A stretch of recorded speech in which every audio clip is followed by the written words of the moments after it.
You ask Tiger to solve. This deals with linear equations with one unknown. The final result is y=3. Let's solve it step by step. Simplify the expression. Expand the parentheses. Simplify the arithmetic. Group all constants on the right side of the equation. Subtract 12 from both sides. Simplify the arithmetic.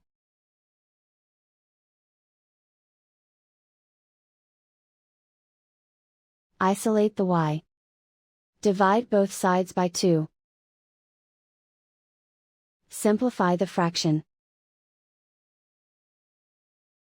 Find the greatest common factor of the numerator and denominator. Factor out and cancel the greatest common factor.